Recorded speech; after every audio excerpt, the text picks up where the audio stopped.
This is the Carty Method Podcast. Hey, welcome to another episode. It is me, Carty, your friendly neighborhood photographer. Today, photo reviews. Every Thursday, I deep dive into your photographs. I give an assignment, much like a photo editor would do when you're working for a magazine. A photo editor is going to give you a very specific brief, and that brief is what you go out and shoot and bring back to that editor. Your session, the editor's like, yes, no, what were you thinking here? Give me that as a cover, give me that as a double page spread, give me that as an end page, and we'll use that one on the table of contents. Great shoot. So what I do is I set you up for success by giving you assignments just like a photo editor does. I do it at the end of the episode. The beginning of the episode, though, is reviewing the photographs from last week's assignment. I give you a week to do this assignment, and basically the deadline is Wednesday midnight, whatever is midnight wherever you are. That is, if the calendar day says Thursday, you've missed the deadline. So this week's assignment was light and shadow and your niche. The week before last, I asked you to shoot light and shadow and make a self-portrait showing emotion. So this assignment is take the same approach that you took with your light and shadow self-portrait and apply it to you behind the camera, shooting a photo in your niche using dramatic light and shadow. Bonus if you show emotion, bonus if you show a product, or bonus if you add a twist. This is your niche photographed using the contrast of light and shadow. No self-portraits allowed, and I asked for these images to be horizontal and 4,000 pixels wide by 100 DPI. So, horizontal assignment. Thank you, by the way. If you're watching live, I appreciate you being here. Let's get into... I almost forgot. First of all, you're noticing the pink beanie. Yes, it's getting cold enough here in Canada. Once it starts to drop below, for the Americans, 68 Fahrenheit. For us, that's 20 Celsius here. Once it starts to drop below that, especially after having super hot vibes. And, you know, I shave my head. As you can see, it's starting to grow in again. So because I shaved my head and I need a haircut, I decided to put on my toque. And I found a magenta one that actually matches my branding. So how dope is that? So the Creative Collection. The Creative Collection is only going to be available until Labor Day, meaning Monday. Monday midnight, I'm nixing the Creative Collection, and I will be releasing the next collection for the Carty Method shop. So if you haven't copped something from the Creative Collection, now is your 4-day warning. You can find stuff from my merch store on my channel or go to the cartymethodshop.com. All right, let's get into this week's assignment. First, submitter. His name's Mike Morrison. Mike says this. Sony A7 R5 with a 24-70 Grandmaster Mark II, shot at 24 at 30 seconds, f16 at ISO 50. This is Mike Morrison. Mike, thank you for submitting. Now, I was going to say, is this real size or is this a model? I thought it was a model because look, it's actually on a platform, but no. Mike rides real motorcycles and this is definitely on a platform. This is a great product shot, Mike, and a great execution of light and shadow. Let's see it as a double page. See this as a double page. Ooh, move your silly face there, Carty. Jeez. This is a double page is really nice. I'm actually feeling this as a double page. You can see it really works. I mean, yes, we could put the handlebar on this side of the frame like just get this handlebar over here so that moves and is off that frame. I gave you a tricky assignment because I did ask you to shoot this horizontal, but I think you did a really good job. There could be just a little bit more detail. Let me just get a little bit of a smaller. That is the smallest brush. Feel like there could be a little bit more detail here, just with like a rear spotlight kicking in down here to give just a little bit of rim. But again, I asked you for light and shadow, so you really executed this with having this come out of the shadow. So this is a win for me. I think you did a really good job here, Mr. Mike Morrison. This is what I'm going to call an 11. Let's remove frame.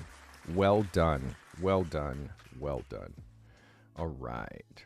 So we want this.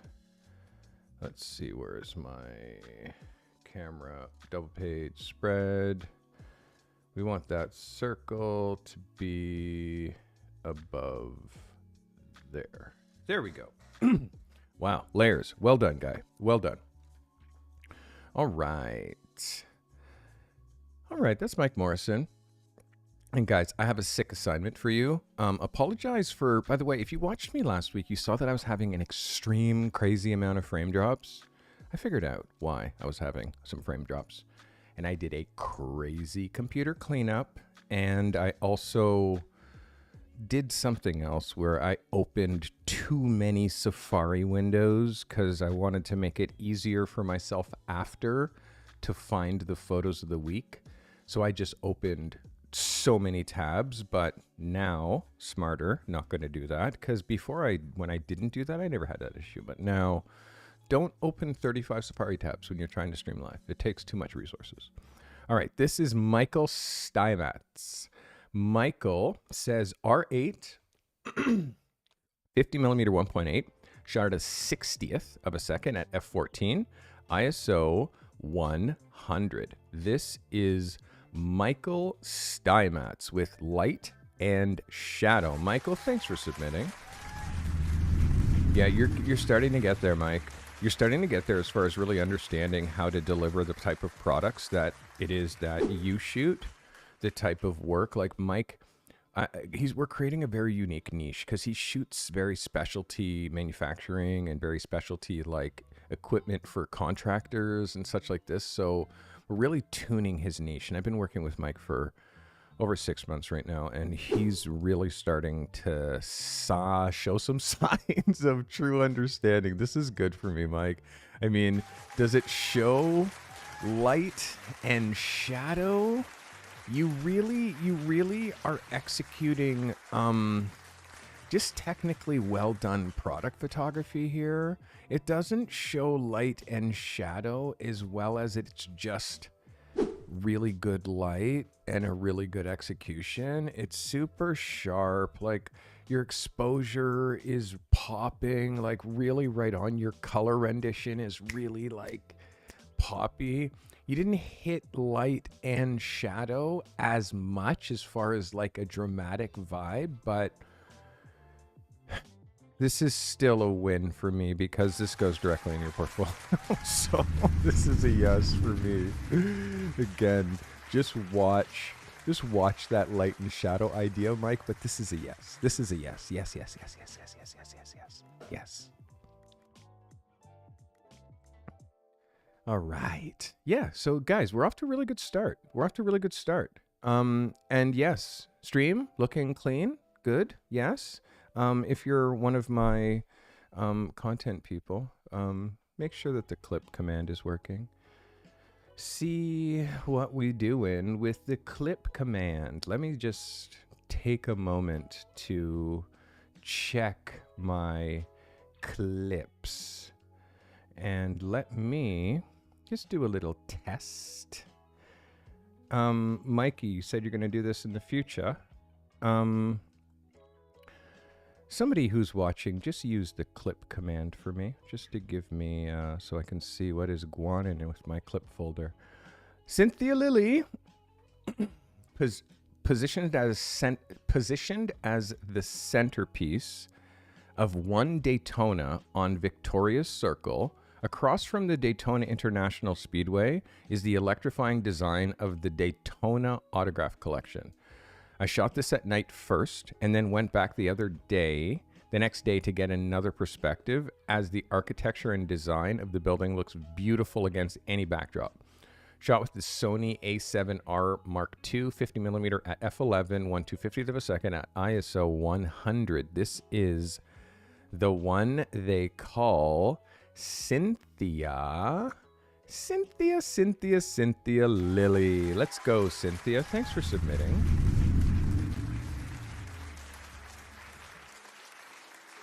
Thank you for submitting. Yeah, it's strange. My clip command is not working. Oh, I just made one. Yeah, something between YouTube and here. I'm going to have to do them on my own. All right, let's see what Cynthia's got going on. Cynthia, this is really, really strong composition. Cynthia is she's an architectural photographer. She shoots architecture. The cars in this shot don't bother me because of the way that you framed it. You brought these cars really low down on the horizon line. You brought these cars really down low here on the horizon line. The stop, like everything that's distracting, Cynthia, you brought it at such a low level. It's not even distracting anymore. It actually gives you context. Like you're giving me context, not distraction. I'm always watching how close we are here with our edges. I feel like that's acceptable, that distance. This is, again, it's very, I wish you stepped back just a touch. Give me just a little bit more room. Just a touch more room. But dramatic light and shadow. Well, let's really look at this. I definitely see some great shadow here. These shadows here, the architectural shadows that are happening here and down here, they're really punchy blue sky. I'm going to give it to you, Cynthia, because this again is a portfolio. This is a portfolio picture. I'm going to give it to you, Cynthia. And the whole point of these assignments is for the people who choose to join my photo submission level. The whole point of this is for them to be creating portfolio pictures. And I give you assignments in a way that will make you make a portfolio picture. I'd rather you bend my assignment creatively to make a portfolio picture. Like Mike didn't show as quite dramatic lighting. Cynthia didn't quite show dramatic lighting, but the picture is just so again, I got to give it to them. So well done, guys. Well done. Clip command is not exactly working, but I'm going to figure a workaround, guys. All right. I mean, I have to feed the beast, so I have to continually be feeding social channels with this. This is Eamon Thompson. Presenting neurodivergence was a fun time shooting with my friend, pushing the envelope to new styles and technique. Shot with the Fuji X-T5 56mm 1.4, ISO 125, shot at 2/50th of a second at f4.5. Strobe light with soft umbrella, hard flash in the background, silver bounce underneath. Eamon is getting good. This is Eamon Thompson, everybody. Eamon. Yeah, Eamon, you're starting to put two and two together. Look at how clean this white is. This is my white background, like the background of the browser. This is his white. This is the background of the browser. This is his white. There's literally no difference. Like, this is a really, really well done execution, Eamon. Look at that as a close-up. Really nice Rembrandt lighting. Let's look at this as a double. Really great spot here for text and a really impactful article, this is a yes all the way from me. 100%. This is yes. yes, Salmon. This is killer. Like, so this is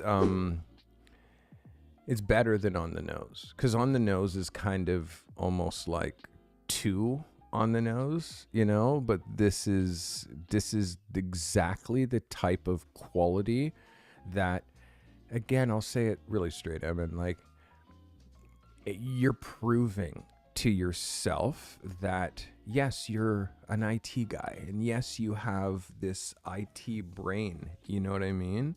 But you're also proving to yourself that you can do this type of editorial work. And this is an absolute freaking win.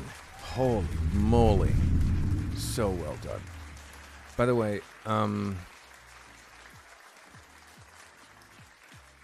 if you want to have your photos reviewed by me, I've been doing this for 34 years. I've been a professional photographer. If you want to have your photos reviewed by me, it's super simple. Just go to thecartymethod.com. The link is right here, or you can see it across the top bar, and sign up for these YouTube submissions. The people who have, who've been doing this for a month now, have like just the progress. The progress is real. It's kind of cool. I'm into it. So keep at it. Yeah, sign up if you want to be a part of this whole thing. It's sick. And also, my pro mentorship community is like, really, I've shifted what my pro mentorship community is. Like, it's something that's really special. It's definitely worthy of your attention. Go to the cartymethod.com/community. Links in the video description as well. And join the community. It's like photographers just like you trying to do exactly what you're doing, all in the same place. And you can also, like, again, this is, just go to the Carty Method. You could also find how to submit there as well. Stephen Boudreau, Stephen Bordeaux, I got to get that right, Bordeaux. Stephen says, good evening, Carty and crew. For this shot, I used a single strobe and some flags to create the angular shadow across the wall.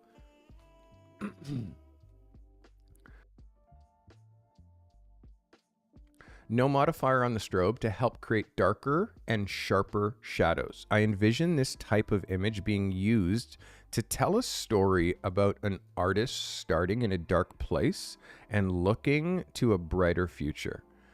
Shot with the Canon R6 Mark II 50mm 1.8. Shot at a 2/50th of a second f11 at ISO 100. This is Stephen Bordeaux. Stephen, let's go. Steve, the level of your work has gone so high in the last short while. Let's look at this as a double page. Look at your framing.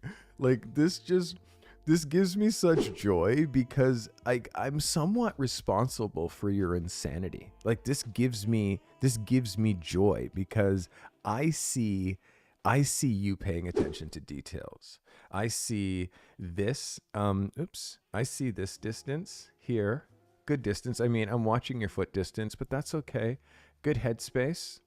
I'm watching your distance here, and how that distance really matches this distance here with the elbow. I'm seeing how you've given me good contrast to put an article here about that guy. And like, this is just a composition masterclass as far as how you shoot a double page spread. And that comes from you doing the reps. Like, you've actually done the reps with me, and you've gone through this process, and you've really learned how to hone in the double page spread. Let's look at it close up. Yeah, really good Rembrandt lighting. I would watch and make sure that, like, obviously light travels in straight lines. So I'm watching based on the tip of his nose here and following this shadow. I'm seeing where your light placement is. looking at the top of his head and taking this as the top of his head here-ish. You can kind of see that one. That side is a bit harder to do, but I could definitely see it from here. So what I need is that nose shadow and the angle to come more from here. And what that's going to do, here, let me just zoom this in for you. What that's going to do, oh, that was zoomed in. What that's going to do is that's going to take now this nose shadow here, and it's going to drop it lower. And that's now going to make it so that you don't have this gap in here where the light isn't hitting. And again, this is really hard to see if you're not an insane person like me. You notice here, there's this little gap where it's not catching light. What we need to do is change the angle of the head so that nose shadow goes down here.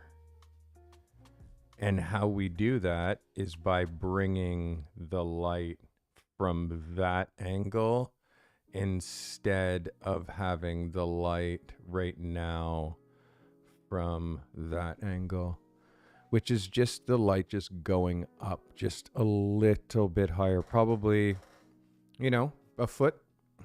Small things, Steve, but your improvements are so noticeable. Come on now. There you go. Your improvements are so noticeable, Steve. Let me hide my grow. This is just a yes for me. It's a yes for me.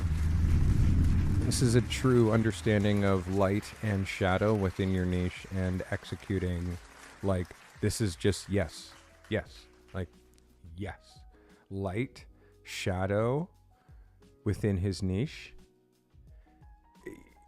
Could have tweaked emotion just a little bit higher. Could have emphasized the Timberlands just a little bit more to bring in product, just a little bit. But yes. Stephen Bordeaux is doing it. Good shit. All right, guys, let's see who's next. Next is Nina Gallegos. Nina says, hello, Carty and crew. I wanted to blend the smoke in with the shadows. ISO 500, shot at f4 at an 1/8 of a second. Nina, make sure you give me the ISO, okay? The ISO really helps me so when I'm checking your noise. This is Nina Gallegos. Nina, thanks for submitting. Nina, this is a level up.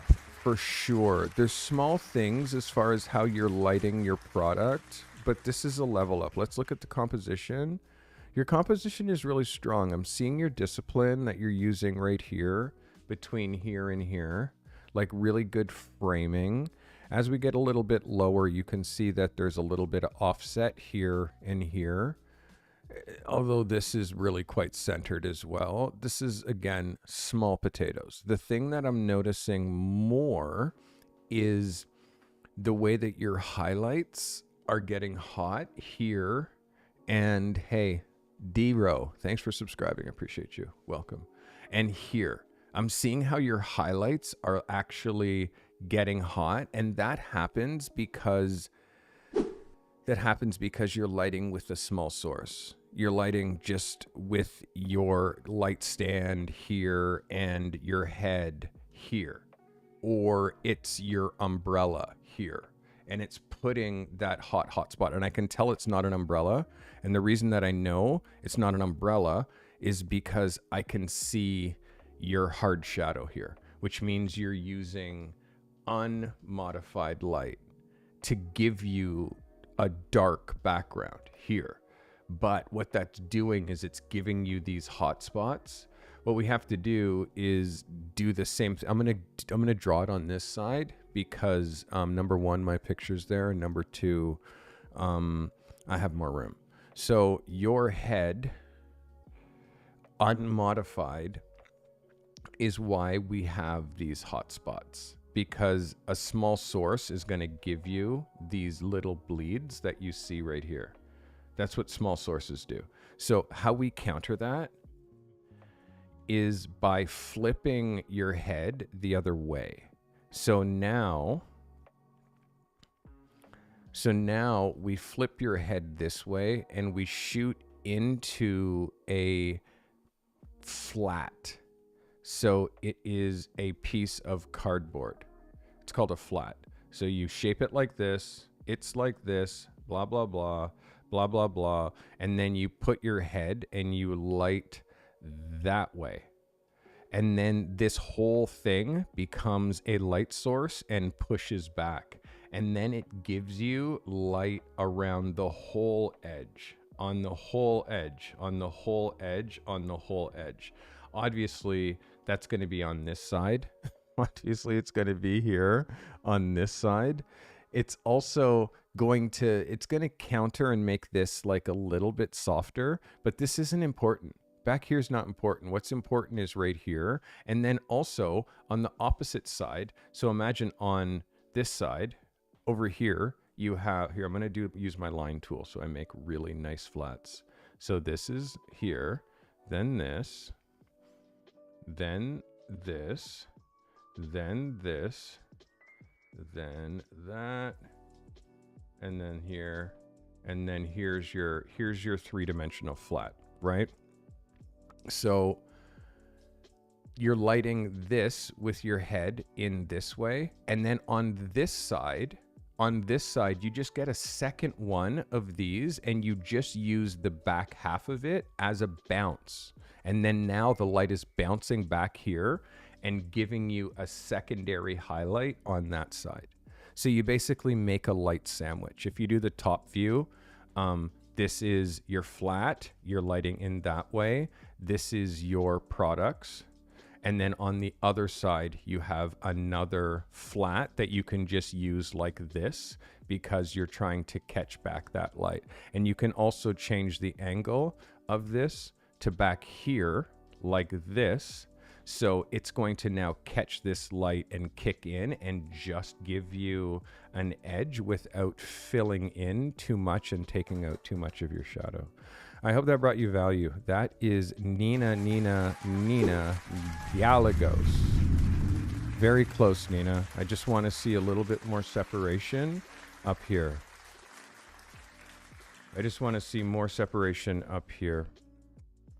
That is Nina. All right. By the way, if this is bringing you value, if you like this type of deep dive photo reviews, these are like, I've been a pro for 34 years, so I'm looking at photos in a way that like, any photo I see, I'm there. I know exactly what's happening. I know exactly how you're lighting it. I know how far the light is. I know what like it's like that. This is why it helps so much to submit your photos and to create an instant feedback loop for yourself. This is Mike Howell. Mike says, on tripod, no strobe, ISO 640 f22, 1/2 second exposure, 18 millimeter, shot with the Nikon D800. Trying to get max depth of field for the row of flags down the left side. Still working on lowering the ISO more and correcting the white balance. This is the one they call Mike Howell. Mike, thanks for submitting. Mike, from your last picture to where we are right now, every time you submit, you progress. Every time you submit, you progress. This is, for me, very, very close. There's a framing thing, meaning I think that you cropped this down to 8x10. And matter of fact, the missing inch right here and the missing inch right there tells me that this is 10 inches and this is 8.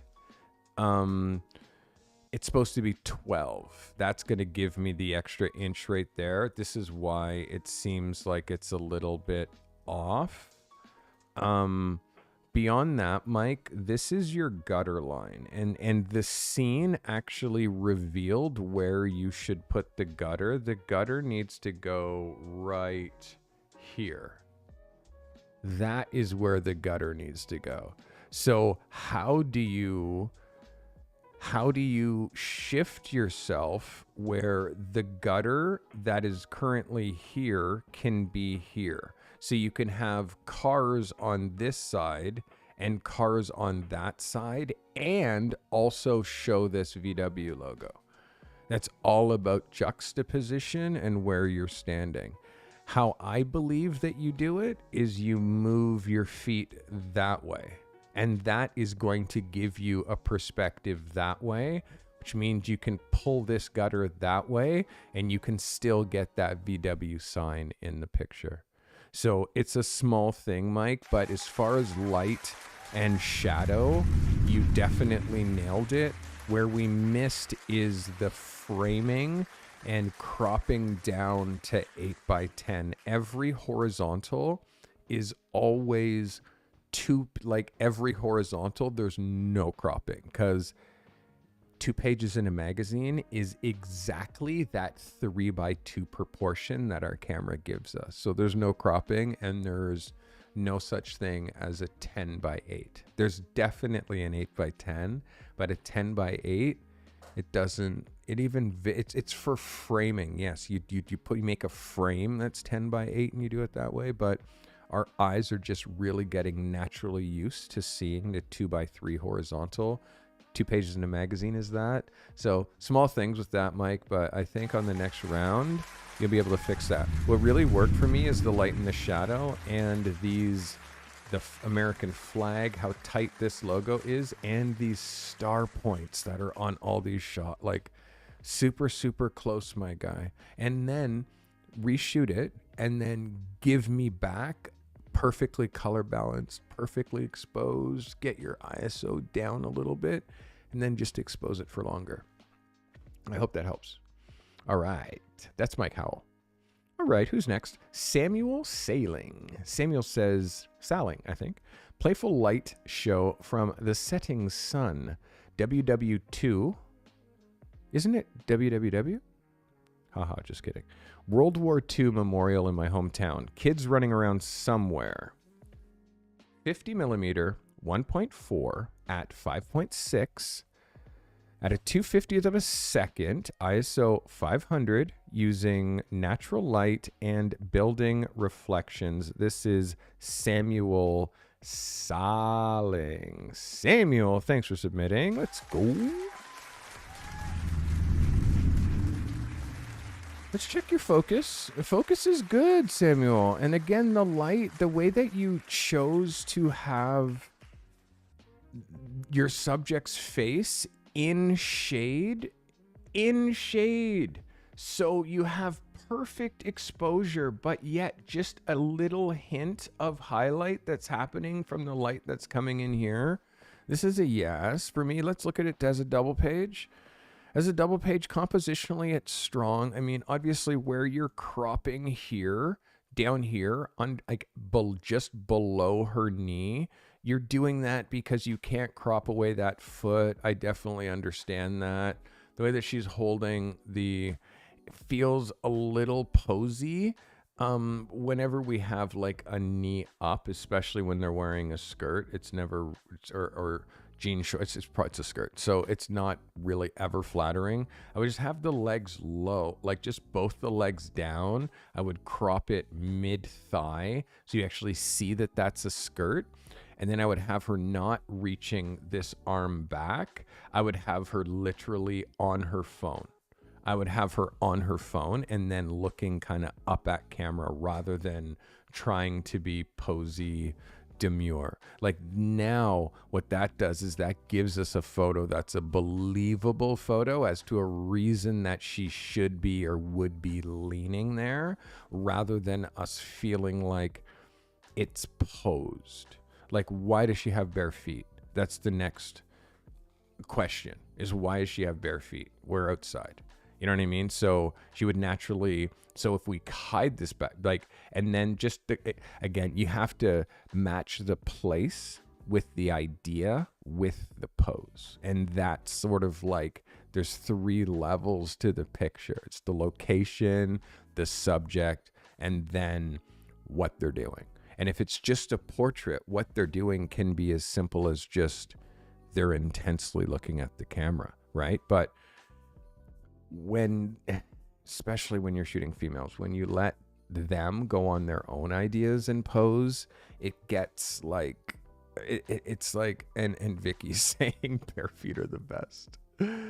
Bare feet are definitely the best for sure. I get that, Vicky, but it's just the context of when you show bare feet in a photo. You show bare feet on grass, sure. You show bare feet on the beach, sure. You know what I mean? On granite, although I'm sure it feels amazing, it's not selling the picture. It's just creating questions. So we're trying to reduce friction and reduce questions or conflicts in people's mind. When we do our photographs, it's all about like conflict resolution. We're trying to remove all conflict. For me, this is really close, Samuel. This is really close. I would love to see her on her phone, both feet down, just leaning, like not really paying attention to you. Like you just catch her in a moment. That's kind of where I'm hoping that, like, that's where now lifestyle photography is, where lifestyle photography is born in those moments, you know? And it's funny, when I do street photography, most of the people I photograph are people on their phones because it's part of an ongoing series. I want to do photographs of people not paying attention to the amazingness that's happening all around them. They're on their phone. So when I do street photography, that's what I'm looking for. So, you know, and it's not street photography. I'm not a street photographer. Don't get it twisted. I shoot editorial portraits. Like when I go out to do that, this is an exercise, and I'm doing it to help me with my own social anxiety and my own interacting with people every once in a while. But if I'm grabbing a picture of somebody, they're going to be on their phone, and I'm hoping for them to be looking down and not paying attention. Like that's the moment that I want. All right. So let's get into our next shooter. This is Dana McKenzie. Dana says, here's my shadow light portrait of my friend Jeremy. He said he finally replaced his strobe. Shot with a Nikon D810 50mm ISO 6.4, 1/250th of a second at f8. Wow, so it's a bright LED. Okay. Aggressively side lit in an attempt to cast interesting shadows on the foliage. Did I go too far? Thanks as always, Dana McKenzie. Dana, let's have a look. Dana McKenzie. Let's see what we achieved here. First of all, really good sharpness. Really good sharpness. You're bringing in negative light, meaning your light is coming from, like, this is the secondary eye. This is the main eye, because this is the eye that's front. This is why you can see like a majority of his face is in shadow, but a part of his face is in light. So your main light is a secondary light. Your exposure here is good, but because this is the main part of the photo and this exposure is what the shadow would be, it's almost like not dark enough for us to notice that this is a perfect exposure. For me in this situation, based on his head angle, like you want his head to be going this way because the light is coming from that way. And then now his face is a mystery. But based on his head angle here, the light has to come from the other direction. The light has to come from, and also you're bringing in the light from the side that you want to be darker. The side that we have darker is back here, which is out of the photo. So the light is coming from the wrong direction. The light needs to come in from this direction. And then that's going to now push a shadow here and give you a little bit of Rembrandt lighting and darkness on this side of the face. And then this side is going to be lit. So for me, you're lighting this opposite from where he is. I mean, it's possible to do it this way, but you need to know why you're doing it this way, if that makes any sense, Dana. Because right now it's like, based on his pose, the light unequivocally should be coming from the other side. Now, if you for me, I always light from right to left, camera right to camera left. So I always light this way, unless it's natural light and I can't control it. But it's actually this way, right? So if you're a guy who wants to only let light left to right, if that's the case, then his face has to turn the other way. He has to turn his face the other way. And also you have to have your light more as a main light and less as a secondary. And the way that your light is placed, you can see that you're shadowing the inside of his eyeball because your light is too far around that way. So that now creates this weird hollowness from on this other side of the face, which you can see you're not getting here. Yeah, it's a small thing, Dan. I think you definitely got it as far as light and shadow like that. Yes. But the light is coming from the wrong side. I would have flipped the light based on this pose. And now it works if you flip the light, because compositionally, let me move my grill. Compositionally, you're quite close here with the composition, although you're tight here on the gutter, and you're good room wise here. Good on the headspace, although he could come probably up to about here without much issue, and then you wouldn't have cut his bottom hand. Yeah, this is for me like a 10 out of 10, but with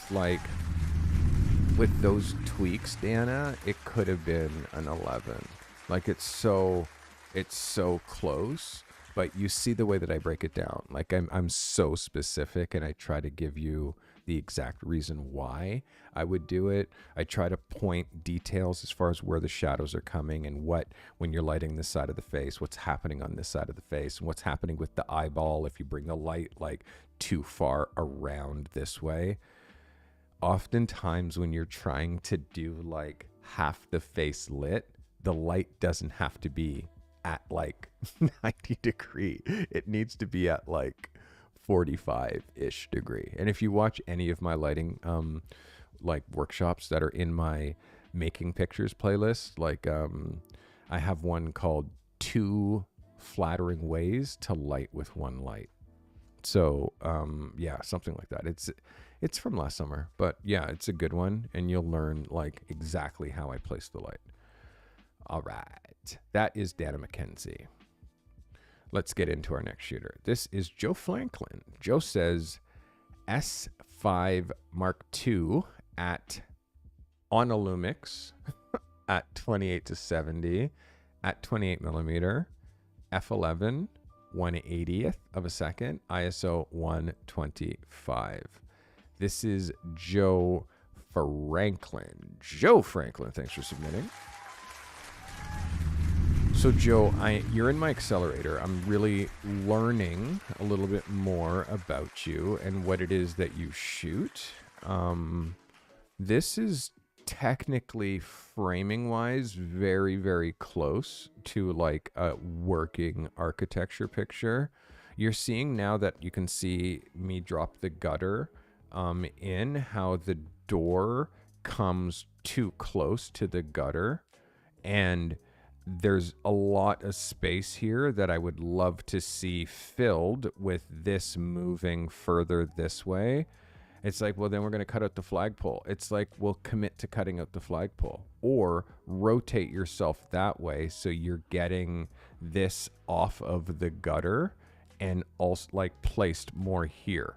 This tree to me isn't quite as important as that door, and sadly we're losing the door because the door is right on the gutter.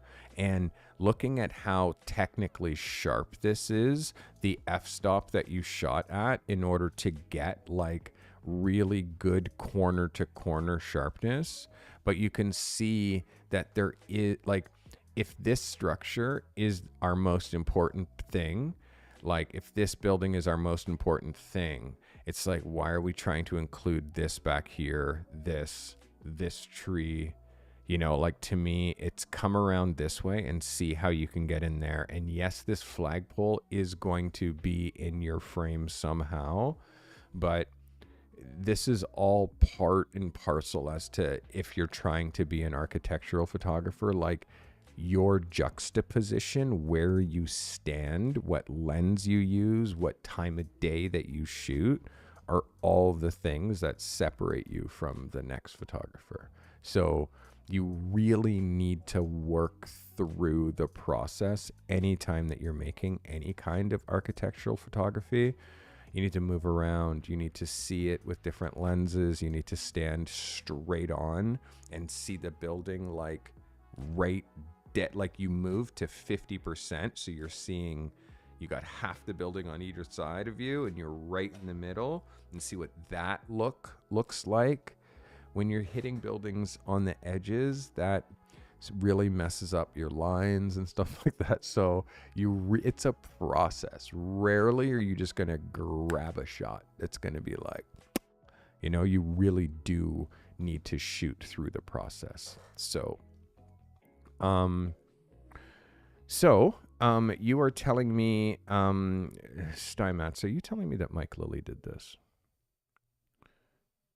This is Joe Franklin that I just looked at. This is Joe Franklin. It says right here.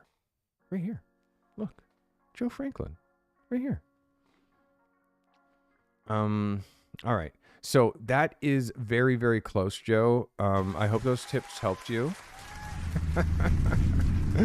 I hope those helped you. Good shit. That's Joe Franklin, guys. All right, who's next? By the way, if you want your photographs intensely reviewed, you can't just shoot anything. I give a detailed assignment, and then you shoot my assignment. What it does is it separates the men from the boys, separates the pros from the girlies, and really shows that you can not just take pictures, but actually make a picture, execute an idea. Whenever you're trying to fit something that you're taking into something that I'm asking you to make, it's usually going to miss. And although I did notice, Joe, that there is some aspect of light and shadow, I need you to be swinging for the fences. You got to be trying way harder with these photos, so you're like not like you're crushing it. Like that's what has to happen. So I'm working with you, my guy. That was Joe Franklin, everybody. Manuel Denis. Manuel says, trying to convey emotion with a twist. The rose is feeding the color on the lipstick. The lack of shadow was partially inspired by the lady in which her shadow was the one holding her purse, not her. Fuji XH2 56mm f11 ISO 125 at a 250th of a second. This is a one light setup. This is the one they call Manuel Denis. Let's see what Manuel Denis has for us. Thanks for submitting, Manuel. So I definitely see what you're trying to do and how your ideas are evolving. We have to get the right f-stop that's going to give us this 100% sharp, and also this secondary one 100% sharp. And you can see how we're losing focus back here because you're not shooting at the right f-stop. You got to shoot at an f-stop that's actually going to give you a pop on both. Next, what's happening on this rose here, my friend? Like, if you thought that I wouldn't notice that you're doing some sort of black crop, close crop business, like the black here, the edges, you're either bringing this rose in after, or it's not getting enough light based on where it is, because I can see that this is all clipped and dodged and not done well. The exposure here on this is actually under. You can see noise here, and bad noise, very bad noise, and noise is very apparent when you're trying to clean edges. So this is no bueno. So for me, it's like The rose is unnecessary. I'm just going to say it, Manuel, like as straight as can be. The rose is unnecessary. It's unnecessary. It's as unnecessary as can be. You don't see the stem. You don't see any context. Now, I see that it's dripping. And then down here, I see that you've put some sort of drip. But this looks not good. It doesn't look good. And you know what else? It looks like you did it in post. In fact, I'm sure that you did it in post because it's not even lining up with the edge here. So the exposure that's happening here on this black versus your background, looking close, I can see that you're close cropping. I can see that you're trying to clean up the background because the background isn't black. Next. Now I'm really going to go crazy here because what happens when I look beyond the picture? When I look beyond the picture, when I actually follow this line here, this line isn't even straight.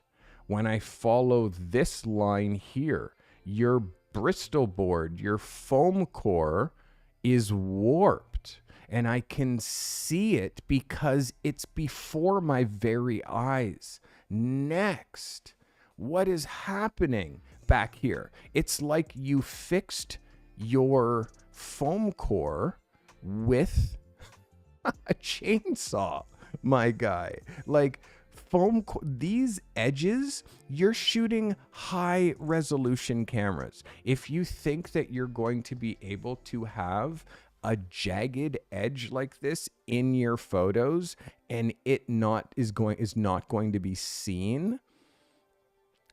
First of all, also, Manuel, this is foam core. Foam core is not how you get black.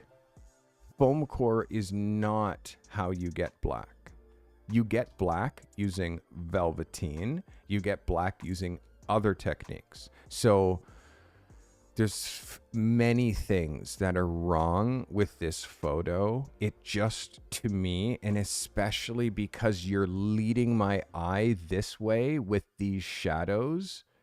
But look at this line, man. Like it's sloppy. So in order to get into this level, like everything has to be perfection. The exposure on this stuff has to be like it can't be noisy. And if you're using LEDs instead of strobes, if you're using continuous light instead of studio light, studio strobes that go like they flash, that's photography lights. If you're trying to do it with just continuous light so you can see it, it's like it's entry level, but it's not photography lights. And it's like, it makes a huge difference when you're trying to be a world-class product photographer. And it's just like, you have to level up to that level of gear where you're going to be continually doing an exercise with the wrong equipment. So you're never going to hit. Spend the $200 and buy a studio light. Please. This is Manuel Denise. I hope that helped you, Manuel. The rose is just... No, I understand the idea. This was light and shadow. You tried to just bring on this one more thing, and it also was a product. So you're already winning because you had light shadow, and I was like, bonus marks, bring in a product. You're trying to show emotion with a rose. Roses is a thing. People show emotion. Humans. A rose is a representation of something. It can represent love. It can represent, but it is not the thing. You showed the product. You're trying to put too many things on the pile. To think that it makes it better, it just makes it worse. So please keep that in mind for your next assignment. All right, this is Travis Silverman. Travis says her niche is portraits. Travis, their niche, portraits. Deep niche, queer, AFAB. Assigned female at birth, masculinity, shot with the Nikon Z6 Mark II, Nikkor 24-70, f4, S, ISO 4000. F4, 3/20 of a second. Night football field of dreamers. Cooperative all-gender softball league. Shot with baseball field lighting. This is Travis Silverman. Travis, thanks for submitting. Everything is a yes, except for your lack of light.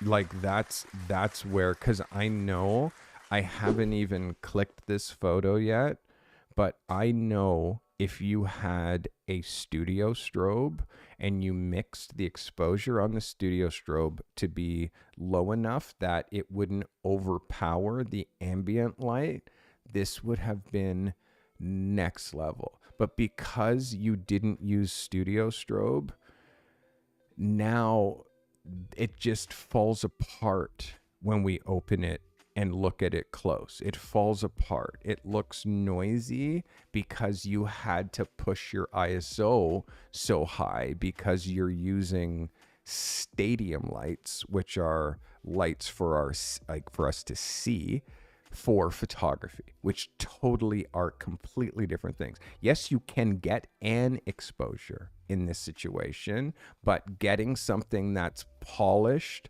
and crispy and worthy of being in your portfolio, a little bit offset as far as the double page spread. You can see that you composed on the thirds, and you have to not compose on the thirds, because you can see here, if I draw lines through your frame, one line here and then one line here, you can see that you're composing on the third. But the third doesn't work when you're shooting a double page spread. You have to divide in fourths that way, 4 panels, and put your person in between the intersection of, like you can see the intersection is right here, which is essentially halfway between those 2 pages. It's that small distance over, and now it's centered exactly.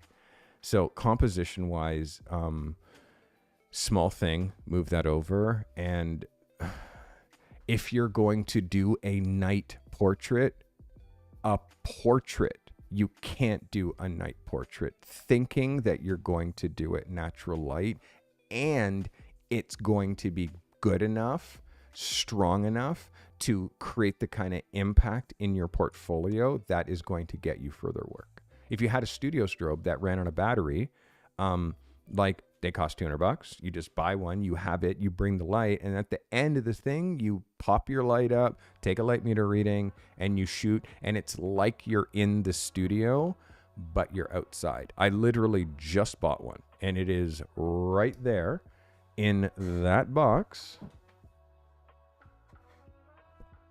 And I haven't even opened mine yet, but that's what I bought. I bought a reflector, a portable studio head, 2 batteries, so I can do just this. Because of that reason, I want to be able to make photographs in any situation, irregardless of the light. If the location is right, I can bring my own light and make something magic. I think you should too, Travis, because this is so close. It's a compositional, like it's so there, the 3 lights in the background, and it's so strong. It's like, it's there. It's just, you're missing like the color balance of these lights are not friendly to skin. So you have a weird color balance happening on the skin, and then weird with on the down here. It's just, you have to be the one that controls that. If you start looking at the blacks, you'll see your blacks are actually like getting quite noisy because there's not enough detail here in the blacks. So all of that is all prevented by like light. Just use studio light outside. And you're getting, like, I know the face is a little smudgy because just played a game. Like, I totally got that. But it starts to be like digital noise that you're getting in the skin. And that's just because you're shooting at such a high ISO. Yeah, low ISO is your friend. And if you're outside at night, strobe. Like, that's what you do. Studio strobe or like super powerful LEDs. All right, I hope that helps you, Travis. Let's get into the next. Mats Carlson. Hello, this is my horizontal people light shadow photo for this week. Shot outside in natural sunset with blue lights from the glass exhibition showcase adding to the scene. Shot with the R6, 50mm 1.2L, 100mm or 100th of a second, f8, ISO 400. Shot with the R6. This is Mats Carlson. Mats, this is an insane scene and a crazy find. Wow. That light is so good. So good. And again, it's like, this is natural light. I feel like if your partner's face was turned just to camera rather than looking at light just a little, that nose shadow that's here is not quite joining the shadow that's here. All we have to do is have your subject turn your face just a little bit more. That nose shadow joins this shadow and then becomes beautiful Rembrandt lighting on that side of the face. It's just, her face is turned just a little bit too much that way. And again, this is what we're watching. When we're shooting portraits, this nose shadow right here is what we are watching. That is how you light. You are watching that nose shadow beyond anything else. It is, what is this shadow doing? You can see exactly where the sun's coming. You can see the catch lights in their eyes, but this here, this nose shadow, how do we make that shadow travel that way across the face so it comes to here? Simply just have your subject turn her face towards camera. And then just stop. That's the spot. And then you have the eyeballs focus and track where the nose is tracking, just like you're doing. But now that'll be more this way. Oops, that'll be more that way. Just have them track and you're winning. This is a very, very incredible moment and a great find. Definitely light and shadow, really neutral light on the face, but blue light in the shadows without gel. This is a yes for me. I'm going to give you an 11 for this, Mats. I gave you just a little bit of tuning that you could do to like take it from where it is to like the next level, you know, just a little turn the face just a little bit. All right, that's Mats Carlson. All right, by the way, if you're interested in being in my accelerator, I'm just going to start talking about it very much like as we get into October, November, but I have a wait list.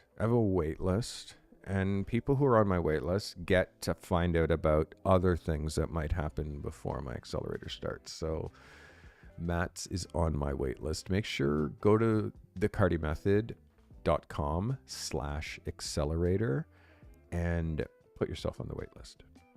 This is Garin Wrath. Garin says, I learned a lot about product lighting for this one. Carty, I did as you said from the cans shot a few weeks ago and had a large diffused light source right from above the glasses. It worked like a dream. Thank you. Hey, I'm not a product photographer, but I know what I'm doing. You know what I'm saying? I know what I'm doing over here. I know what I'm doing. I know it's done. So ISO 400, 200th of a second, f16, 70mm. Focus stacked in Photoshop. This is Garin Wrath with his light and shadow execution. Garin Wrath. Let's go, Garin. This is a win. Let's look at the double page. It's very, for me, this is fixable, but very close. These are small, like, again, Garin, this is such a level up for you as far as how far you've been pushing just over the last, like, 3 months, 4 months since you've been watching me. So watch this. Small tweaks, and I hope that this set is still in your studio so you can go back and do these small tweaks. Watch this. What we need to do is we need to get this rim off the center. right? We need to get this off the center, and we also need to come a little bit more from the top so we can see this Prada brand a little bit more predominantly. Right now, we're seeing this Prada brand, and it is in a good place, but we need to see both. And how can we see both? My vibe is this. We move the glasses, we back up just a touch. So the frame, let me just see if I can do this. So the frame is just a little smaller. It's a touch smaller. Let's do it like this. I'm going to bring it like this. So the frame is just a touch smaller in the frame. Now watch this. Don't get scared. Don't get scared. We're going to do it like this. Okay. And now we're going to we're going to move the glasses over in the frame. And now watch this. Now we have, you're going to hit this not from so below, but we're going to hit it a little bit more this way, but keep the same angle on the glasses. Therefore, we're going to get that logo a little bit more detailed. We're going to get this logo more detailed, and we're going to get this logo more detailed. And this arm going into the second page is more than okay because it gives us structure and a place to put the article like around that.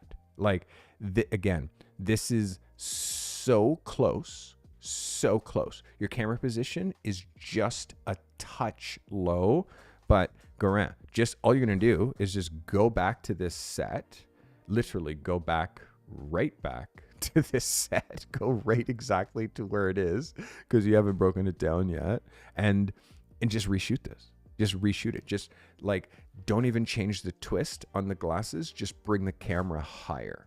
The light is great. And also, I wouldn't mind seeing this burst coming in higher, coming in from a higher angle, because now it can kind of feel more like it's coming in from above. I wouldn't mind that either.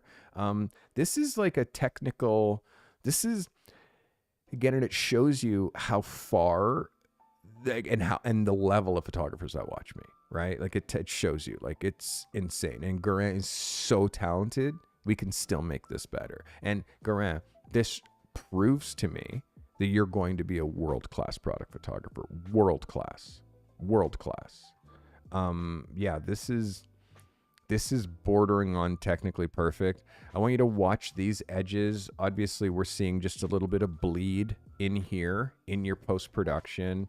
So make sure there's no messing about over there on this kind of stuff. This is done when you use the healing brush, which is that Band-Aid that you see in Photoshop, that Band-Aid logo. That creates this bleed when you're trying to heal something that's greatly contrast. Like you see this color versus this color.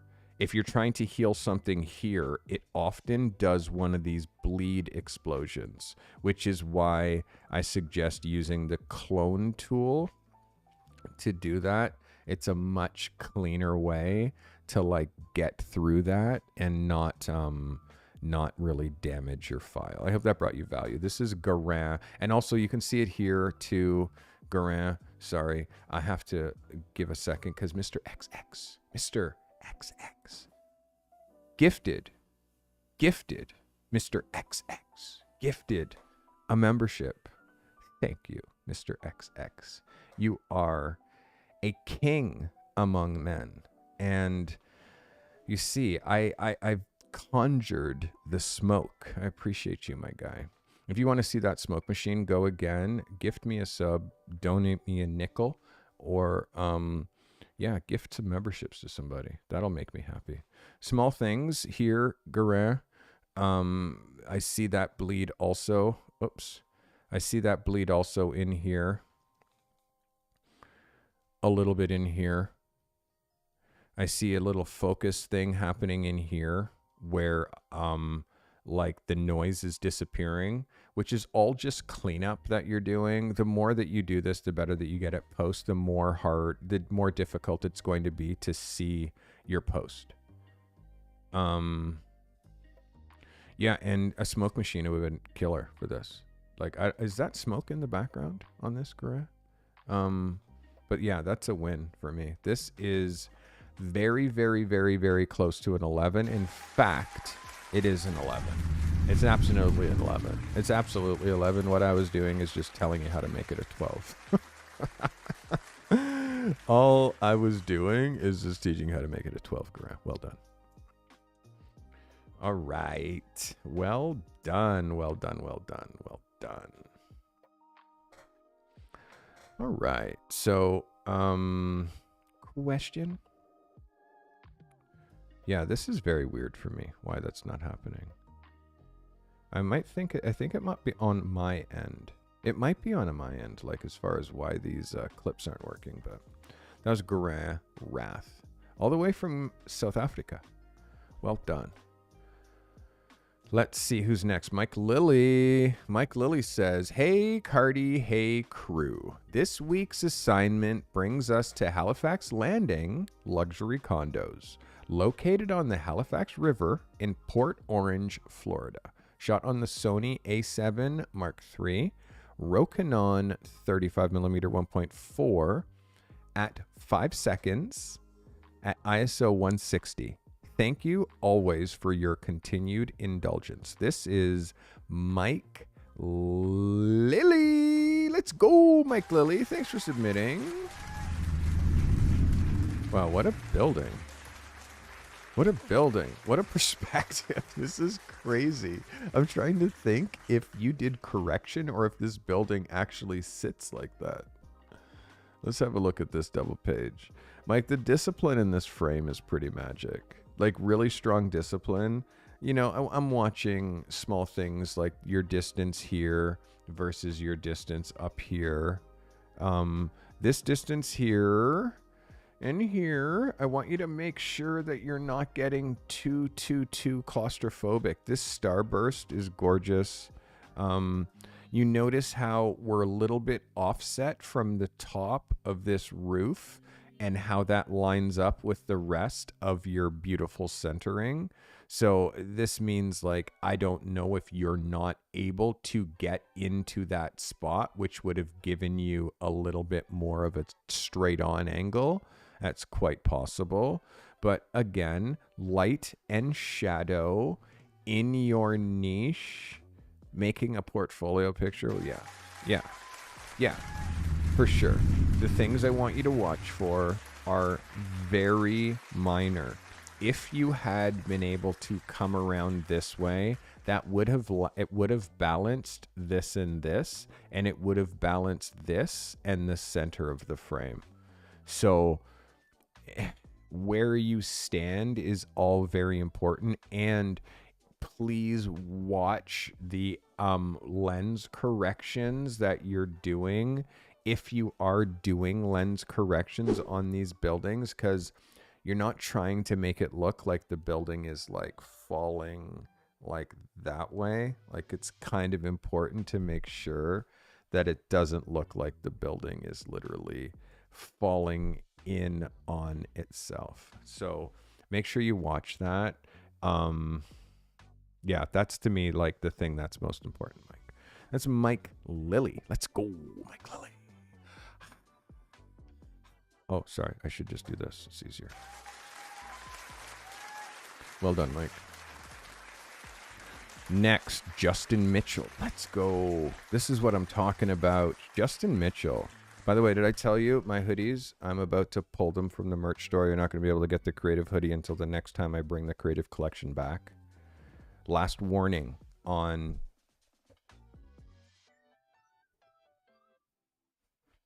Last warning. You can find it. It's all over my merch store. It goes... I'm pulling it after Labor Day, this is the long weekend coming up. So last weekend, you'll be able to get this. Justin Mitchell. This is my assignment for light and shadow in my niche of sports and lifestyle. Using one of my boys as talent, we tried a few different scenes, most of them just action shots, but in the end, this is the one that felt the most impactful. Sony A7R Mark III, Sigma 24-70 at 35, f6.3, 1/60th of a second. ISO 100, shot with 2 strobes. This is Justin Mitchell. Justin in my accelerator program. Justin. Yes. Just yes. Yes. This is the beginning of you really starting to put this together, Justin. It's the beginning of you really starting to put this together compositionally. Let's look at the way that this frames whatever writing that you put here right now. Like, it also is great leading line. Like, it brings your eye into the picture, brings you in this way, and really loops you back through. I like this line. Obviously, it's the goal line. It gives you context. The fact, let's go through the branding. The branding, a smashing Nike logo. Lucky number 7. Team, great color that you chose here. A very used soccer ball, but it looks real. The used gloves, it looks real, but the uniform is super tight. His legs, a little dirty, more than acceptable. The way that you're looking down on him is okay, but I feel like it's right bordering on too wide angle. Like, watch that vibe. And it's like where you're cropping down here is it's just a little odd. I would love to see this shin guard on the other foot. One very big thing is this McDonald's logo. I really want to see this McDonald's logo the right way.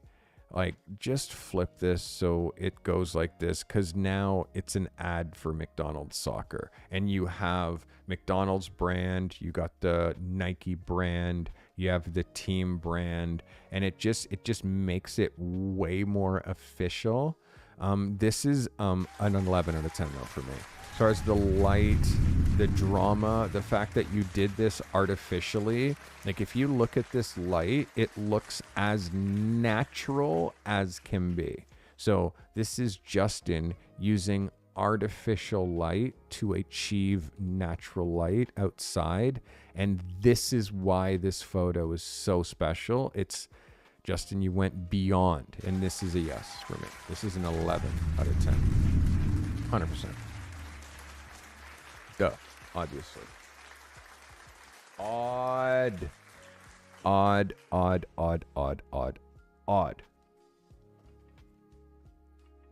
Well done.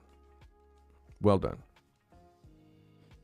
Give me a count, calligraphy. Anna Kaya, who's excited about the new school year? I'm guessing the parents are already doing a happy dance. ISO 100, 85 millimeter, f6.3 at 1/640th of a second. This is light and shadow within their niche. This is Anna Kaya. Anna, this is a yes. Anna's in my accelerator as well. I mean, so many of these members are in my accelerator, which is super helpful. Compositionally, yes, Anna, this is very strong. It's graphic. I mean, the window sills, I mean, not the sill. This is obviously the sill, but just how blocky these windows are make it a little distracting, but then these color blocks from the green make it acceptable. This color block from the yellow, from the beige, your shadow block here, just the reality of it is a great way to put it. Like, the reality of this shot makes it so special. It's very graphic. It's geometric. Like, oops, that's not the right tool. L. There you go. Really geometric. If you look at shapes and the way that there's just so many shapes like pushed through here, really good placement with not dropping anything through your subject's head. This is really good discipline, Anna. And this secondary shadow is just, this is killer. This is everything. A little bit of texture, you know, just a little bit of reality here. This is a yes for me. Yeah. This is light and shadow within your niche. Yes.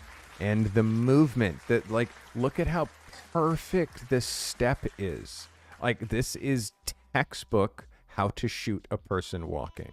Like, you even have the right leg, like meaning the left leg, because you're coming this way. When you're shooting a person, you always shoot the closest leg forward. That is always, and in the step. Like, this is a textbook how to shoot a person in stride. This is a clinic, Anna. So for me, this is unequivocally an 11. This is a complicated photo. The head angle, everything here is just like the backpack, non-distracting outfit. It's just, yes, this is a yes for me. Well done. Well played. And again, I'm training you to be an advertising photographer. I'm training you to be a lifestyle photographer. Like, I'm training you. This is training for you, Anna. I give you these impossible missions, and every time you knock one out of the park, it's like, yes. All right. This is Stymas, can you give me a count, please? This is Marvin Miller. Marvin says EOS R5, 50mm, f8, 1/250th of a second at ISO 200. This is Marvin Miller, light and shadow within your niche execution, Marvin Miller. So I'm trying to see who's the subject here in this picture. Your subject really feels like it is this camera. This camera is getting more real estate than your very good looking subject up there. There is a way to get both your subject and your and this camera in frame, and that's have them rotate around this way. So they're aiming this camera on the 3/4. So you still see part of the side, but you see more of the front of this lens.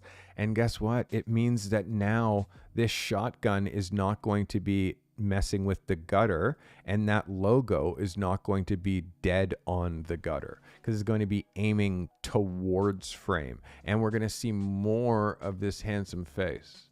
So for me, it's like so close, Marvin, and technically, like, you've leveled up technically so much since you've been watching me. Like, look at the sharpness. Obviously, you're shooting R5, so you're taking it seriously, and I can see just with the quality of what the sensor looks like everything is looking so much better. But now it's like, okay, how do I use a horizontal frame and still, when I'm cutting the frame in half, have everything that I need contained within this border, within this border, within this border, within this border? How am I doing that? And still seeing this Sony logo, seeing this Sony logo, and seeing that face. How are we doing that? So all of these become things that we're thinking about when we're making this. And if you want this to be predominant and this to be predominant, this lens and this face, then he can't be wearing a graphic hoodie that is so distracting. He can't be wearing that hoodie. So like he's wearing something black. Do you know what I mean? Then if you're wearing something black, now there's nothing distracting, or something gray. It's fine. It matches the background, but gray that has nothing on it. So there's nothing to catch the eye that distracts you from what's going on in the photo. You know what I mean? For you, this is such a level up, and you are you're becoming quite a photographer. Just keep pushing, and keep in mind, focus is how you win. I also see that you're shooting this just up against a wall, because I can see the paint. I can see all the divots from all the times that this wall has been repaired and all that stuff. You need to pull yourself off this background, or you need to shoot at an f-stop that's giving you a depth of field. That my suggestion, just pull yourself off this background because you're too close to it. And because of that, I can see all that depth of field. I hope that brought you value. Ooh. Guessing you're passionate about photography, but navigating the leap from hobbyist to professional can feel like a daunting, solitary journey. You know that you have the potential, but what you need is a clear path and expert guidance. I'm sure you also know that photography school costs upwards of $50,000, or maybe you think you're too old to go back to school. That's where I come in. I can give you delivery of my patented Carty method one-on-one.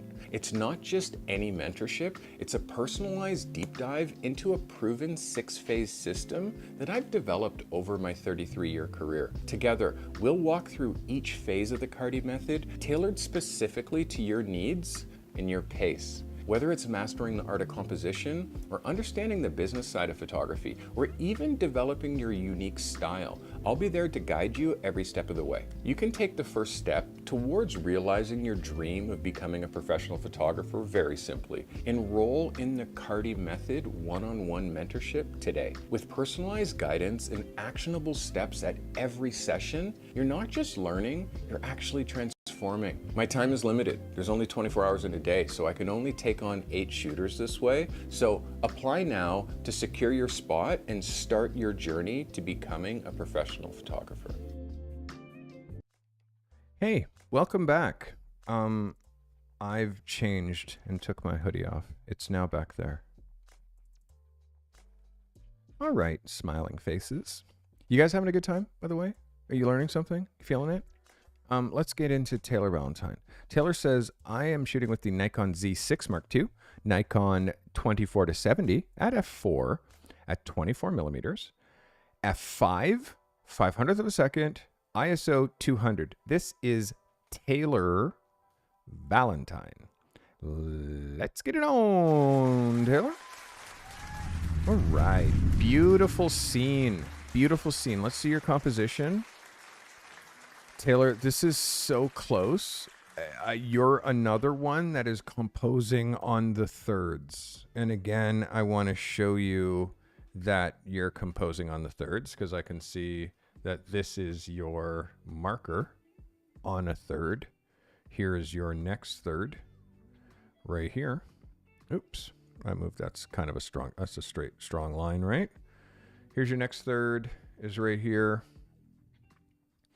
So you're composing on the thirds, which means you have the grid on in your camera and you're seeing this way and line it up that way because it then now follows all the composition rules, right? To like the rule of thirds. Is there like another grid there? And there's like another grid there. And like you're intersecting this thing on these thirds grids, which makes sense, right? But the problem is, as I've said a few times before, is when you get into how you're actually going to be shooting, which is 4 campaigns for double page spreads, you'll see how claustrophobically close this is to the center gutter here. How claustrophobically close it is here, and how much space you actually have back here. So much space.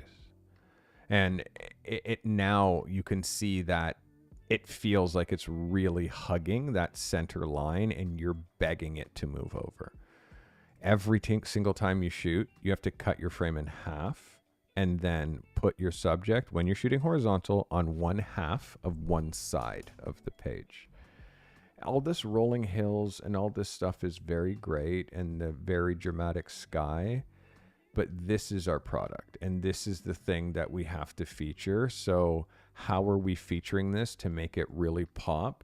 And then also our brand needs to be kind of rotated a little bit more so we can actually see who the brand is. Like that's also, for me, the most important thing is seeing more about Mountainsmith and more about the pockets and the closures and that kind of stuff. And does it have another one of these on the other side? So rotating this bag so you're like hitting this bag like boom, like here it is, rather than trying to like half position it. It makes it just pop more, it just makes it feel better, and it makes it feel like make it, prop it up, make sure all the wrinkles are blah blah blah, and fix this, so, and hit it at an angle where we're actually really able to get that logo. I hope that brought you value, Taylor. This is, again, so close. So close. Don't compose in the thirds when you're shooting horizontal. I hope that helps you. This is Taylor Valentine. All right. We're getting into the last few, guys. This is Seth. Seth Olivares. Seth says light and shadow and niche, and his niche is people. Emotion with a twist. 80D. 17 to 50. Sigma 2.8 at 2/50th of a second. F4. ISO 100. With an off-camera speed light. This is Seth Olivares. Seth, let's go. So drama, light, and shadow, yes. Let's look at this as a double. You're really starting to get there with the composition and your framing. I do need a little bit more like explanation as far as like, not really an explanation. That's not really the right word, but it's a little bit more light is what I'm asking for. Let me hide the double page. I'm just asking for a little bit more light in here. When we start to lose light or get low light, your exposure here, by the way, is really good. But I need a little bit of separation. Give me a little kick back here. Because she's wearing dark. It's a dark background. Her hair is dark. Hey, look at that. Someone just purchased a creative hoodie. Look at that. And I got alerted, like ding in my ear. Hey, thank you. I appreciate that. Let's look at you, Anna-Kaya, with the beautiful purchase. Thank you, Anna, for supporting the crew. That was very sweet of you. But yeah, it's funny. You startled me. You startled me. I'm like, what's that sound in my ear? Holy moly. All right. So let's go back here to Seth. So Seth, with Caucasian skin, when we don't have a lot of light, we start to get green. And you can see how there's like this green cast in the shadows. And me highlighting that by changing my highlight color to green, you actually can see that little bit of cast. That's what we're trying to avoid. The more that we can get just a little bit of bounce, a little bit of warmness in here to start like easing up our shadows really starts to pop. Your idea's dope though, man. She's got a good manicure, so the nails look good. I love this, like her hand up here is down. And it's taken me a little bit of time to realize that this is a double exposure where you actually, it's one exposure in the mirror and then a different exposure out here because her hands aren't up. So this is a good shot. I just think that we need a little bit more, like you're using speed lights. You're trying to use speed lights as pro stuff. And it's like you're going to keep coming up with obstacles, coming up against obstacles. You can't use the same modifiers. You can't use the same grids. You can't use the same reflectors. Like just buy a Godox head, a newer head from Amazon for $200 to just like get yourself going. A speed light, on the other hand, costs $500, $600. You need to get another $500 to get the trigger so you can use this light that runs on batteries. And then what? You fires once and then the power is down here and you got to wait half an hour for the power to come back up. And then you fire again and then you wait. Like, Seth, please take that speed light, open your window, and just go like this. There's a time and a place for speed lights, but under this kind of a situation, this is not the time.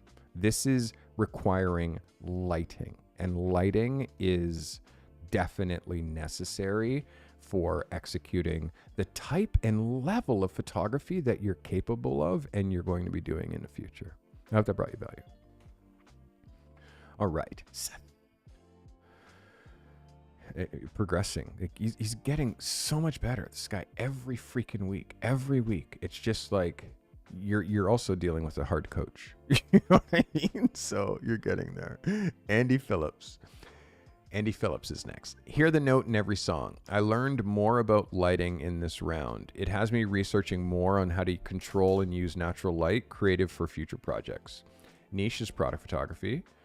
When creating this week's assignment, I pulled together this thinking of a car magazine doing an article on a car audio systems and describing the different qualities of the car. Canon T5i 50mm lens, f4.5, 1/4 of a second, ISO 200. This is Andy Phillips. Andy, thanks for submitting. The whole car concept in general is completely out of my head because of the sheet music. The sheet music makes me think music, but doesn't make me think a car and music. The color balance is what I can't get past how green this picture is. I honestly, Andy, I can't get past how green this picture is. So you see, this is white, this is white, this is green. This is a white piece of paper. I'm willing to bet that this sheet music was not green. Now, if you're using a gel, this is not how you use a gel. This is not how you use a gel. And what this gel is doing is just giving a cast to the whole shot if you're using a gel. If you're not using a gel, oh my God, please use the eyedropper tool and correct the color balance. This is offensive to the eyes when you see a piece of paper that you know is white and it's this green. So color balance. This is first grade color balance. Fix your color balance. The second thing is idea. The idea here, light and shadow. Well, yes. Are you executing light and shadow? I'm seeing, yes, light and shadow. But beyond that, it's like your sets, your ideas, your idea execution, like the reasons why you're combining two things together. They shouldn't have to have a paragraph of explanation as to why you're doing this. I should be able to look at it and be like, oh, that makes sense. And if it doesn't make sense, if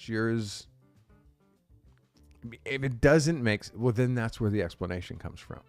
And photography you don't get when people are looking on Instagram, you think they're reading a description to explain. Like, no, it either hits or it doesn't. And how something hits is when you look at it, it needs no other explanation. I see it right there. I get it. When you have to also have like, oh, this is copy to explain as to what you're like, now you lost me, bro. You lost me. And the color balance, like this is just technical stuff. Like, don't let anything out of your house that is not color balanced. Seriously. And I'll remind you again, look at what white looks like and how bad something not color balanced looks up against a perfect 100% white. You can really see how off it is. So fix. There's so many tools. Lightroom, easy to fix. Focus, yes. But again, this idea doesn't hit because it's not the right idea. The sheet music is sheet music. It's not necessarily a background for a photo. And it's like, that's a speaker. The speaker wouldn't be there with the sheet music. A piano would be there. An instrument, not the listening device, would not be with the sheet music. A microphone would be there if there's lyrics there for the sheet music. And if this is a microphone, it's not self-explanatory enough because I think it's a speaker. So all of that to say this, it just misses. And this is why intelligent imitation is so important. If you're pulling an idea from your head that isn't a proven thing, well, how can I do a proven idea? Well, you look at references. Find antique speakers. Find how antique speakers are photographed. Find something that's like, oh, I could do that. And then execute a better version of that. When you're just trying to, especially when you're new, putting together your own concepts and ideas, they so often miss the boat by like a fucking country mile. And sadly, this one misses the boat. Work on the color balance and develop your thought into an idea. And an idea you can plan and execute. When you photograph a thought, it ends up missing. And this is photographing a thought. I hope that brings you value.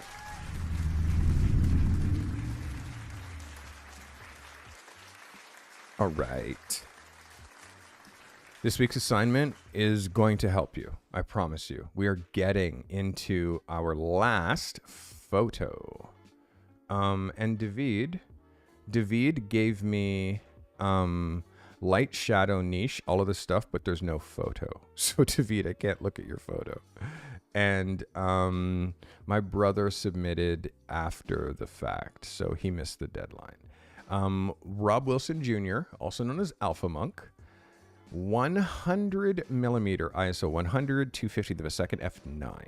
Warm on the inside, cool on the outside. It's a perfect blend. This is Rob Wilson Jr. Let's go. Rob Wilson, let's have a look at this. I'm feeling it. Let's have a look at the framing. This little bottom black bar down here, I think, is unnecessary. I would have definitely cropped out this right here. Anything below that pink line, I think I would have taken out.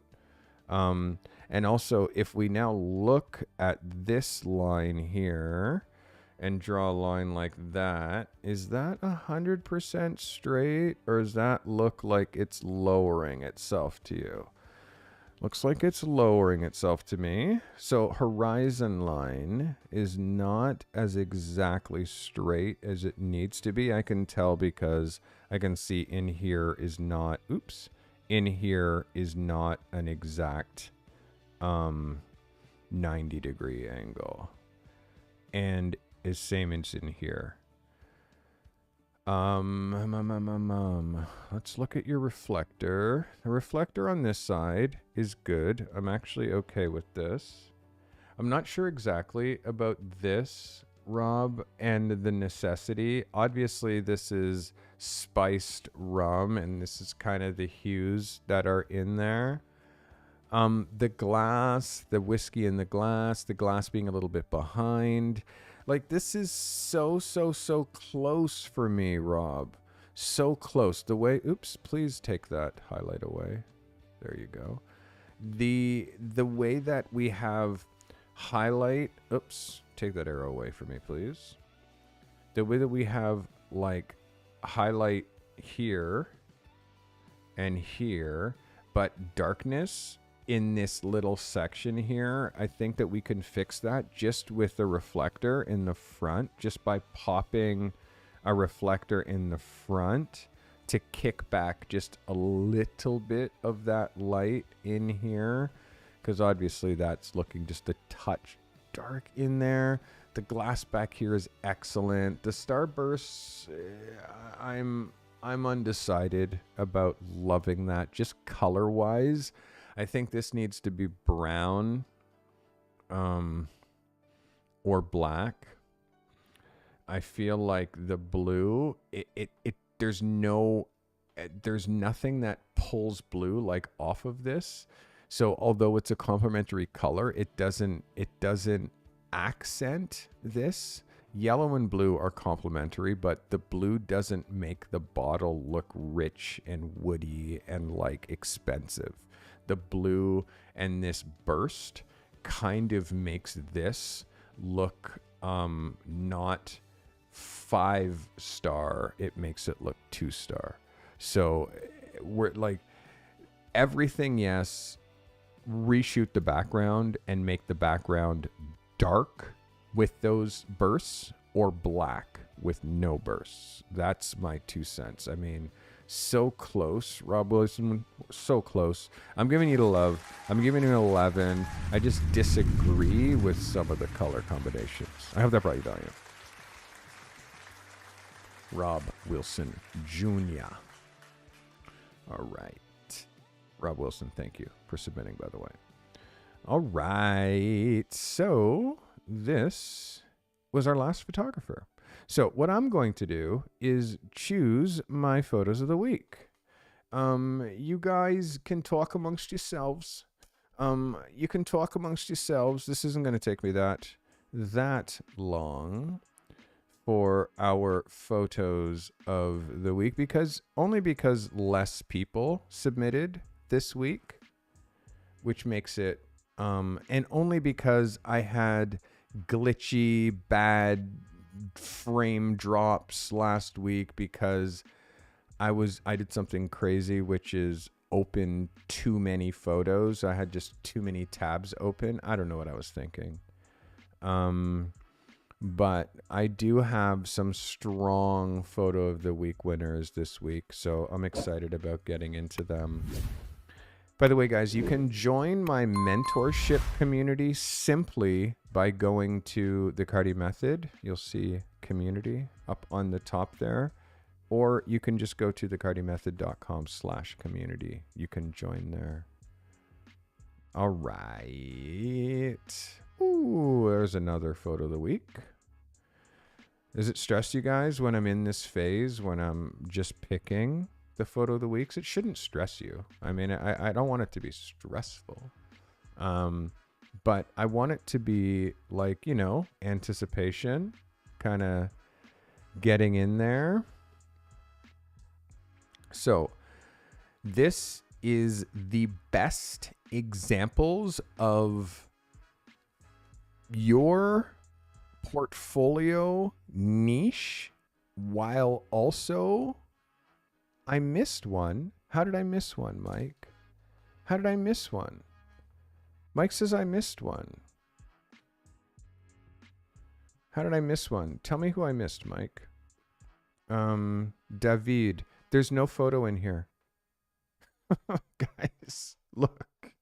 Do you see this? There's no photo in here. Thanks for the $2, Mike. There's no photo in here. So I don't know if that means he pulled it. But there's no photo. You see. Okay. You see, I'm not going crazy. Calligraphy, Mike. Yeah, I honestly, I'm not going crazy. It's right here in front of me. And also my brother, he messed the deadline. So yeah, there you go. Okay. So, I didn't miss anybody. So the only way that you can win photo of the week is if you completely follow my brief. Okay. I'm going to read my brief again. My brief is this: take the same approach that you've taken with your light and shadow self-portrait and apply that to your behind the camera shooting your niche using dramatic light and shadow. Using dramatic light and shadow. Bonus if you show emotion. Bonus if you show a product. Bonus if you add a twist. So that was the assignment, right? And you heard, like, I'm very specific about the brief, and I'm just I'm just specific about what you have to shoot, and I can't give photo of the week to people who don't follow the brief exactly. So if you are ready and you so choose, I am going to give you your photos of the week. Ladies and gentlemen,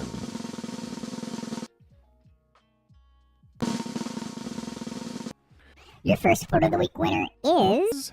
Ladies and gentlemen, your first photo of the week winner is Mike Morrison. Congratulations, Mike. Photo of the week, Mike Morrison. Congratulations, Mike. Excellent, excellent, excellent. Very well done. Mike Morrison, photo of the week number 1. Our next photo of the week. Amond Thompson. Ammon. Photo of the week.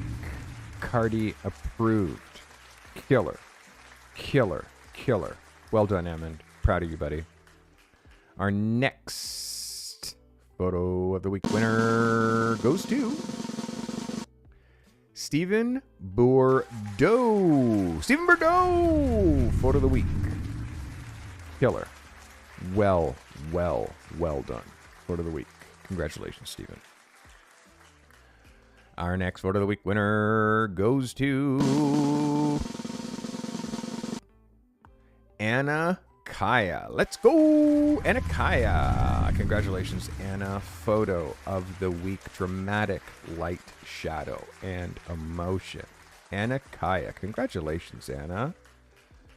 You see, guys, you got to swing for the fences. Ooh, our next photo of the week goes to Mats Carlson with this photo of the week. Excellent execution. Again, keep in mind, I am judging you on your technical prowess as well as your idea and execution. So when you get photo of the week, you hit all three, like just boom, boom, boom. Well done, Mats. Our next photo of the week winner goes to this is the one they call Garan Thomas. Garan, photo of the week, baby. Congratulations, Garan. Well done. Excellent photo, Garan. Proud of you, buddy. Proud of everybody who submits. It's so hard to put your work up for critique. It takes a lot of courage, but the people who do it, you see the difference. I did it in photography school. My crits were bad. Like, they were crazy. And then I did it with my consultants. Tim and Michael, my coaches, were my consultants first. And grown man cried every week. Every week. Like, Tim just has a way of just, dude, really makes you feel silly for, I mean, Tim is like my best friend, but he just has a way of just, you know? So I try to not be as like cut and dry as Tim. But he made me who I am. Like, I'm a destroyer because of that guy. All right, that was Grand Wrath, baby. And our last and final photo of the week, babies. The last and final photo of the week goes to Justin Mitchell. Justin, congratulations. This is very good. Incredible execution. Guys, photos of the week. Photos of the week. And I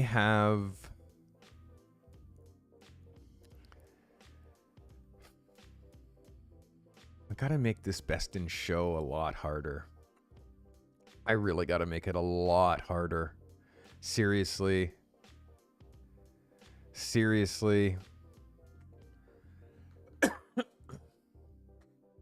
Ooh, my eyes are watering now because I swallowed the wrong. Not crying, promise. Guys, I have best in show down to 2 photos. Best in show. Number 1 goes to Garan Wrath, baby. Best in show. Congratulations, Garan. Your level has skyrocketed in the last month or less. I'm so proud of your progress. So great. Whew, I hate when a drink is not going to do anything either. And I don't have one here, so... All right, let me just deal with this eye watering for a second. All right. And our last and final best in show. 1 of 2.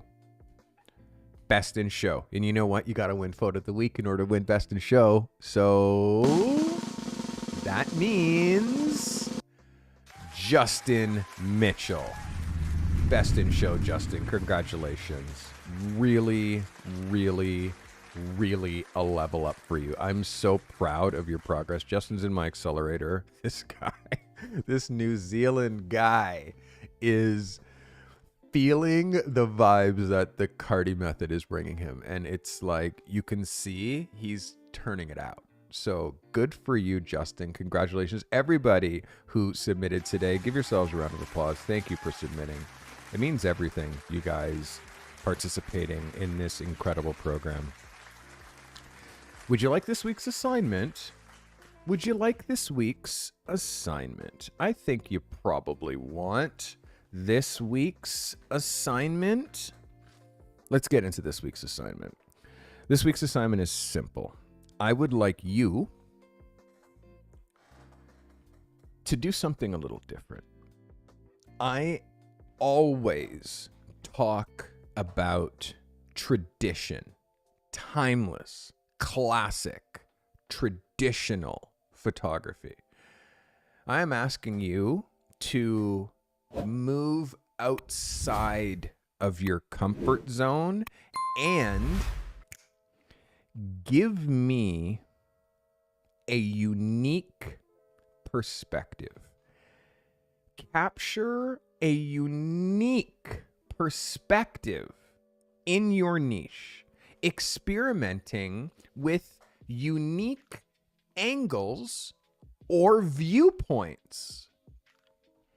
Okay? So, unique angle, top down, underneath, ground, aiming up, on top of a bridge, shooting things that are happening underneath. I want you to deliver me one final photograph that shows the most unique perspective of your niche that you can offer, that you also think would sell.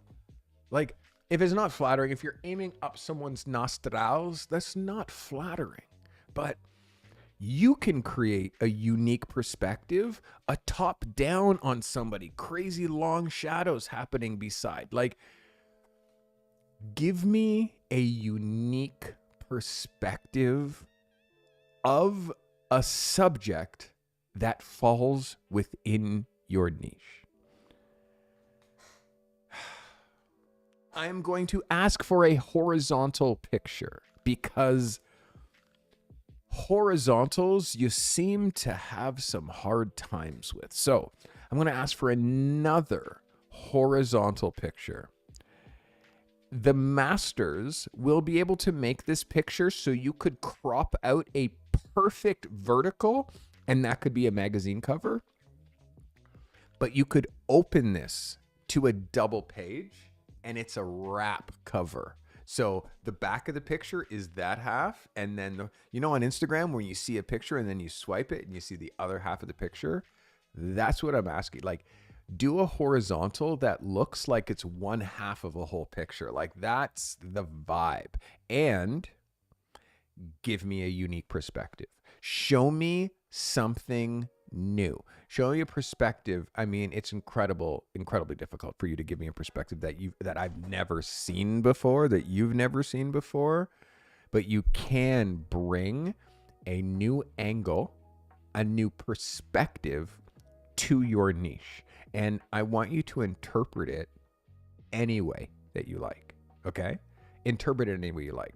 A new angle doesn't necessarily have to be an actual angle. It can be a new take on your niche. That is your assignment. It is open now. I'm going to make this assignment as soon as I end the stream. I'm going to go and I'll try to find an example picture and I will publish it. It is due. You are going to be the window for submissions, as far as how many days you have to do this submission, is going to start going like this. It is going to start because I'm trying to bring the best to the top. I'm trying to not cater to the people who submit like Wednesday at 11:58. If you're constantly the last submitter on Wednesday rushing for your deadline, you are behind the curve. You are at the end of the class. Don't be that, because eventually I'm only going to look at the first 30 photos that are submitted. The first 30, and then that's it. Boom, 30 photos, that's it. You can't submit anymore. So whenever that happens, that could happen on the second day. So I am going to start turning the screws and show you actually how difficult it is to make it as a pro in this industry. Literally 84% of photographers that try this craft fail in the first year. Literally 16% make it to that year, and of that 16%, another 75% of that 16%, they fail in their second year. So making it at this craft, and by the way, I've been doing this for 3.5 decades, so don't worry about me, I got it.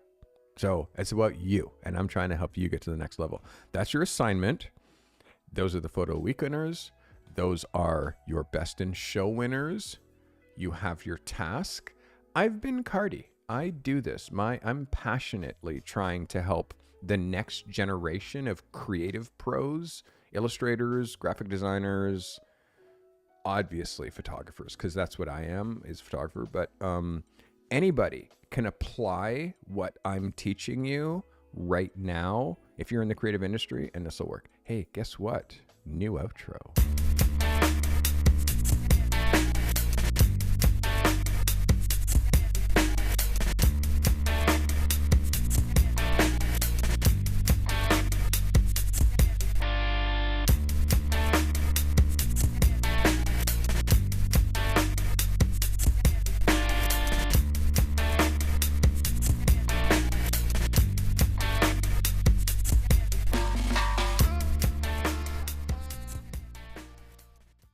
This commercial-free live stream was brought to you by the members of this channel. If it wasn't for you, we'd have to fill up these live streams with ads that would just interrupt the flow. The members of this channel make commercial-free content during these live streams possible. Consider becoming a member for $5 a month today to gain access to secret live streams, live chats, and to show your support with that crown badge next to your name. Sharing is caring. If this content has brought you value today, share it, clip it, post it to your socials. Curating and sharing helpful content makes you an expert, even if the content you're sharing isn't yours. Be a curator and share this content with your network. If you're an emerging or struggling photographer that's trying to break free from your current 9-to-5 grind and transition to the life of a working pro photographer, that's our obsession here at the Carty Method. Register, get the support you need. If you're alone and struggling at this craft, make sure you join the Carty Method community. You'll always find help in the show notes. Subscribe on Apple Podcasts and Spotify. Find your creative and business genius with the Carty Method.